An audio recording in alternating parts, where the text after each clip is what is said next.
Let us now turn to the seasonal and lifestyle variables that influence how people break their fasts in practice, and how those variables should shape your approach to the first meal. In cold weather, the pull toward hot, heavily spiced soups and stews after a fast becomes particularly powerful. The body's thermoregulatory needs create a genuine craving for heat and culturally warming broths and spiced soups occupy an important place in the food traditions of many countries. Acknowledging this reality matters. The goal of this video is not to ask you to permanently abandon the foods you love. It is to ask you to delay them by one meal.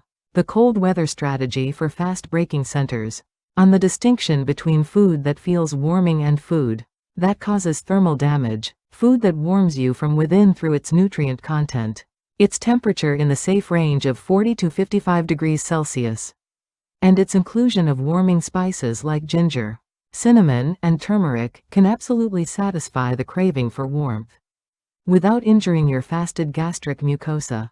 Ginger, as discussed earlier, activates TRPV1 receptors at much lower intensity than capsaicin, while producing a genuine warming sensation and beneficially stimulating gastric motility. Cinnamon carries its own warming quality and has the added benefit of improving insulin sensitivity. Turmeric's curcumin suppresses neurogenic inflammation in the gastric mucosa directly. A bone broth enriched with ginger and a pinch of turmeric, served at 50 degrees Celsius, delivers warmth, mucosal protection, and amino acid nutrition simultaneously. The capsaicin-laden chili broth that your appetite is demanding can follow as your second meal, 30 to 60 minutes later, by which point your gastric defense systems will have had time to reactivate. In hot weather, a different temptation arises. Cold foods and ice-cold beverages become appealing immediately after breaking a fast. Cold fruit, iced water, chilled smoothies, or refrigerator temperature yogurt can all seem like ideal options on a warm day. But cold food and drink cause gastric vasoconstriction, reducing the blood supply to the mucosa and impair digestive enzyme activity, both of which compound the mucosal vulnerability of the fasted state, rather than relieving it. The optimal temperature for fast breaking is not cold, and not hot but warm, consistently. In summer, this means taking ingredients out of the refrigerator 20 to 30 minutes before eating, so they approach room temperature, or using room temperature liquids in smoothies, rather than cold ones. Let us now address specific populations and physiological states, where the interaction between fasting and gastric health requires additional nuance. Older adults, roughly those above the age of 60, face a gradual age-related thinning of the gastric mucosa that begins in middle age and progresses slowly over decades. The mucus layer becomes less robust, the regenerative capacity of the epithelium slows, and the submucosal blood supply becomes less responsive to the demands of digestion.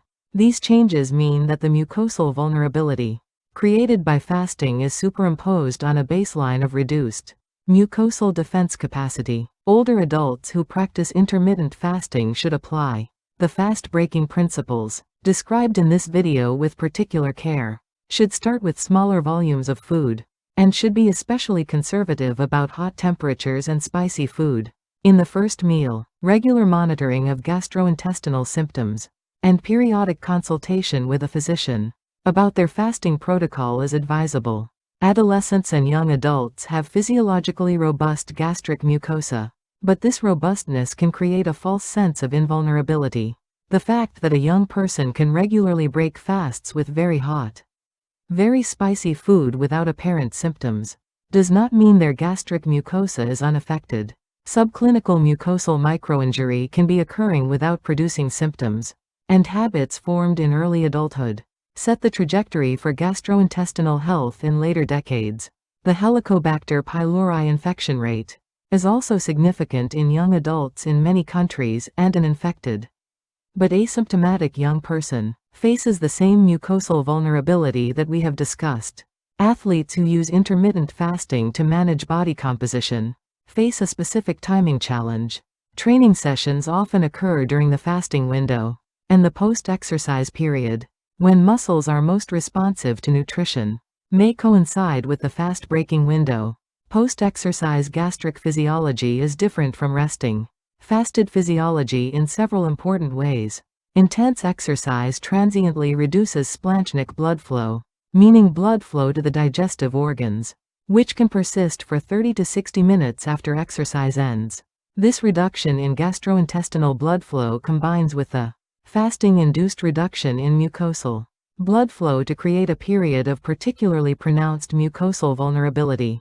Immediately after intense exercise in a fasted state, athletes breaking a fast immediately after an intense training session should be especially conservative about volume and temperature, starting with a liquid or semi-liquid food, keeping temperature below 55 degrees Celsius, and waiting at least 20 to 30 minutes before consuming a larger post-workout meal.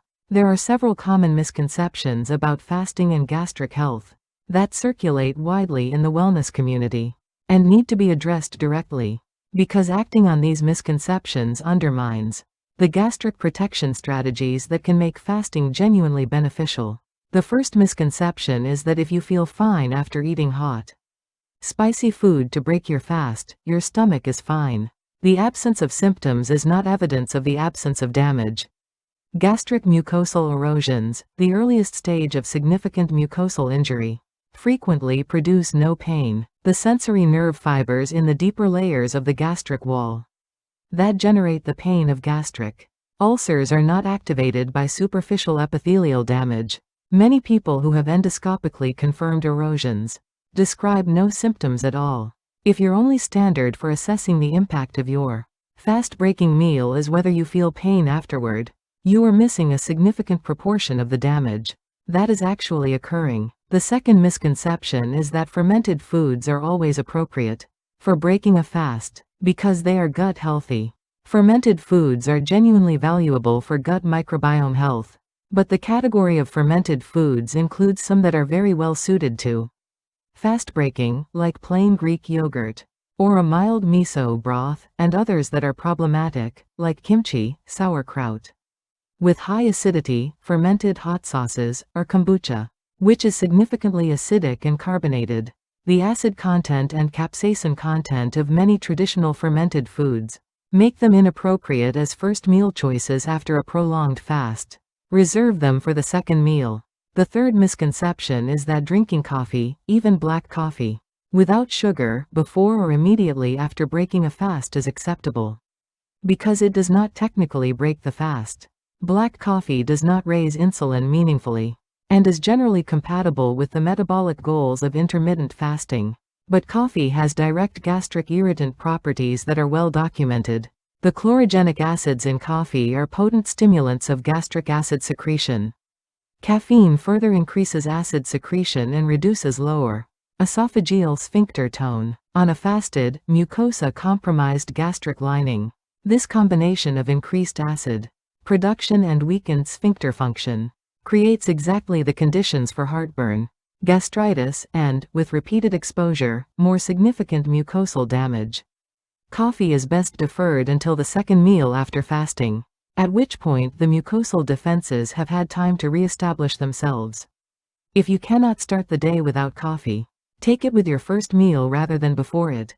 The fourth misconception is that antacids are a practical solution for managing the gastric discomfort that some people experience when breaking their fast incorrectly. Antacids neutralize gastric acid and produce rapid, reliable symptom relief.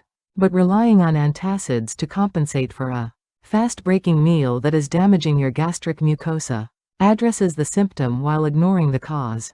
More significantly, repeated antacid use suppresses gastric acid to a degree that impairs the normal digestive processing of proteins and certain minerals, potentially contributing to nutritional deficiencies over time. The correct solution for fast-related gastric discomfort is to change the first meal, not to medicate the consequences of the wrong first meal. The fifth misconception is that longer fasts produce more benefit, and therefore pushing fasting durations as long as possible is always better. The relationship between fasting duration and health benefit is not linear. The major metabolic benefits of intermittent fasting, including insulin sensitivity improvement, autophagy activation, and inflammatory marker reduction, are well established within the 16 to 20-hour fasting range. Extending fasts beyond 24 hours does not proportionally amplify these benefits.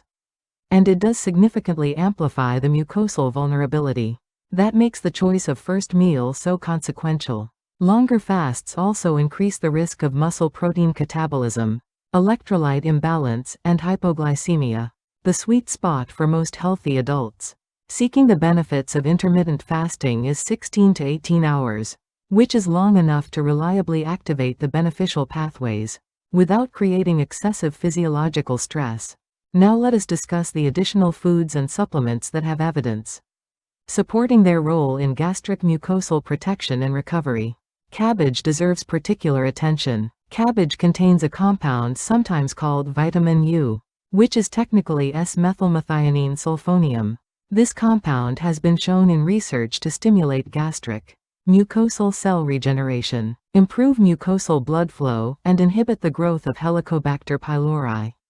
The use of fresh cabbage juice to accelerate gastric ulcer healing predates modern pharmacological therapy, and clinical studies have confirmed that patients consuming fresh cabbage juice experienced significantly faster ulcer healing than control groups. Lightly steamed or raw cabbage included in the second meal after fasting provides genuine mucosal benefit. Avoid strong acidic dressings, or very hot preparation that would diminish these properties. Deglycyrrhizonated licorice, or DGL, is a standardized herbal extract that has been studied in multiple controlled trials for its effects on gastric mucosal health. DGL increases mucus secretion from gastric goblet cells, stimulates prostaglandin production in the gastric mucosa, and appears to support the regeneration of the mucus layer. Unlike the whole licorice root, DGL has had the glycyrrhizin compound removed, which eliminates the blood pressure elevation and potassium depletion that can occur with regular whole licorice consumption. Chewing DGL tablets approximately 30 minutes before the first meal after a fast may help prepare the gastric mucosa for the arrival of food by increasing mucus secretion during the anticipatory phase of gastric function. Zinc carnosine is a chelate compound combining zinc and the amino acid carnosine that has a unique and well-documented protective effect on the gastric mucosa. Unlike other zinc salts, zinc carnosine adheres selectively to ulcerated and damaged areas of the gastric mucosa, releasing zinc and carnosine locally where they are most needed. Multiple randomized controlled trials have found that zinc carnosine supplementation significantly accelerates the healing of gastric erosions and ulcers, reduces mucosal inflammation, and inhibits Helicobacter pylori colonization. It is available as an over-the-counter supplement in many countries, and is particularly relevant for people who have a history of gastric mucosal damage from prior incorrect fast-breaking habits. As we move toward completing this discussion, let us address the broader context of what correct fasting and correct fast breaking does for the gastrointestinal system over the long term when practiced consistently. The picture is genuinely encouraging. When intermittent fasting is practiced correctly, meaning that the fasting window is appropriate for the individual's health status, hydration is maintained, and the first meal is gentle, warm, and appropriately sized, the cumulative effects on gastrointestinal health are substantially positive. The migrating motor complex, which we discussed earlier, operates more effectively and more completely when it has the extended fasting windows that intermittent fasting provides. People who transition from continuous eating throughout the day to structured 16-hour fasting windows frequently report a marked reduction in bloating and abdominal distension within the first 2 to 3 weeks. This is largely attributable to the migrating motor complex clearing residual material from the small intestine that was previously never fully cleared. Due to continuous eating, gut microbiome diversity improves measurably with consistent intermittent fasting. Studies using stool microbiome analysis before and after 12 weeks of intermittent fasting have found significant increases in the richness of gut bacterial species, along with increases in the relative abundance of bacteria associated with metabolic health, including Akkermansia muciniphila, which specifically supports gut mucosal integrity. by residing in the mucus layer and stimulating mucin production. A more diverse and functionally robust gut microbiome translates directly into better gastrointestinal function, reduced gut permeability, reduced systemic inflammation, and improved digestive efficiency. Systemic inflammation, measured by markers like C-reactive protein and interleukin-6, consistently declines with well-practiced intermittent fasting over periods of 8 weeks or more. Since chronic low-grade inflammation is one of the primary drivers of gastric mucosal deterioration and a contributing factor to the development of functional dyspepsia, this anti-inflammatory effect represents a meaningful, long-term protection for the upper gastrointestinal tract. The autophagy activation that occurs during the fasting window extends to gastrointestinal mucosal cells as it does throughout the body. Autophagy in gastric mucosal cells clears damaged proteins and dysfunctional organelles, improving the metabolic efficiency and stress resistance of these cells. Over time, regular autophagy activation may genuinely strengthen the gastric mucosa at a cellular level, contributing to a reduced susceptibility to injury from thermal, chemical, and mechanical stresses. This means that the person who has practiced intermittent fasting correctly for 6 months to a year may have a somewhat more resilient gastric mucosa than they did before beginning the practice, assuming the fast-breaking protocol has been appropriate throughout. None of these benefits are available to the person who practices the fasting, but repeatedly breaks it with hot, spicy food. The damage from incorrect fast breaking is not offset by the benefits of the fast. The two processes are not in competition or balance. The mucosal damage from repeated thermal and capsaicin exposure is real, cumulative, and largely separate from the metabolic benefits occurring in the fasting window. To capture the full benefit of intermittent fasting for gastrointestinal health, both halves of the equation must be managed correctly. Here is a practical summary of everything we have covered today, in a form you can return to as a reference. Before every fast-breaking meal, begin with warm water or a gentle herbal tea. Chamomile, peppermint, or ginger tea are all excellent choices. Allow 15 to 20 minutes between this preparatory drink and your first food. Your first solid or semi-solid food should be one of the following categories. Bone broth at below 55 degrees Celsius without chili or strong spices. Soft scrambled eggs or a soft boiled egg cooked in a small amount of olive oil. Plain rice congee, cooled to below 55 degrees Celsius. Plain Greek yogurt at room temperature, or a smoothie made with room temperature ingredients and not blended with ice. Volume should be approximately half your normal meal size. Eat slowly. 20 or more chews per mouthful, even for soft foods. Allow the meal to take at least 15 to 20 minutes from start to finish. After the first meal, wait 20 to 30 minutes before consuming a second course. Use this time to observe how your stomach feels. Check the temperature of any liquid food before consuming it. If it is too hot to hold your finger in for 2 seconds, it is too hot to pour directly onto a fasted gastric mucosa. Reserve hot, spicy, heavily seasoned foods for the second meal of the day, by which point your gastric defense systems will have had the time and nutritional support needed to re-establish normal function. As we reach the final section of today's discussion, I want to address a question that some of you may be sitting with. Is all of this caution really necessary? Surely millions of people have been breaking their fasts with hot, spicy food for years, without ending up in hospital. Why should the specific post-fast gastric vulnerability that this video describes be taken so seriously? The answer lies in the distinction between harm that produces immediate, dramatic symptoms and harm that proceeds slowly, silently, and cumulatively over months and years. Most gastric mucosal damage from incorrect fast breaking does not produce dramatic symptoms. It produces subclinical, microscopic injury at the cellular level that accumulates gradually. The person who breaks every fast with scalding hot kimchi soup for 2 years does not usually end up in the emergency room after any single meal. They end up, 2 or 3 years later, with a diagnosis of chronic atrophic gastritis, or with a Helicobacter-negative gastric ulcer, or with persistently elevated gastric cancer risk factors, none of which they can attribute with certainty to their fasting habits. because the connection was never made visible. This is the nature of cumulative, subclinical organ damage. It is invisible in the moment. It only becomes visible when it has reached a stage where laboratory and imaging findings can detect it, and by that point, the harm has been ongoing for a long time. This is also why the research on fast-breaking meal choices and upper gastrointestinal health is genuinely important. Even though the acute clinical presentations it has identified are not common in healthy young adults, the signal is clearest in older adults with pre-existing mucosal vulnerability. But the process begins long before that vulnerability becomes clinically apparent. The straightforward behavioral change this video is asking for is not large. It is not asking you to give up the foods you love.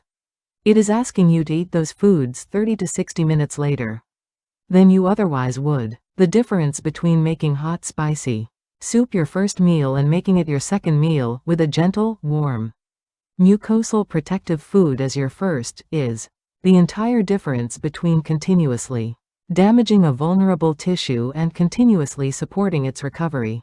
If today's video has changed how you think about your fast-breaking meal, please share it with someone else who practices intermittent fasting. The information in this video could genuinely improve their gastrointestinal health outcomes over the long term. Leave a comment below telling us what change you are going to make to your first meal after fasting.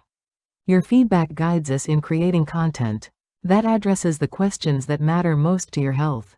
A final and important note: the information in this video is intended as general health education for healthy adults.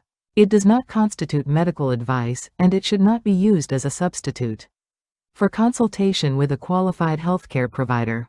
If you have any history of gastrointestinal disease, including gastric ulcer, duodenal ulcer, gastroesophageal reflux disease, inflammatory bowel disease, celiac disease, or any condition affecting the upper gastrointestinal tract, please discuss your fasting protocol and fast-breaking practices with your gastroenterologist before making changes. If you experience symptoms including black or tarry stools, vomiting blood or material that resembles coffee grounds, severe abdominal pain, or unexplained weight loss, these are warning signs of potentially serious gastrointestinal conditions that require prompt medical evaluation. Do not attempt to manage these symptoms with dietary changes alone. Seek medical care immediately. We will see you in the next video.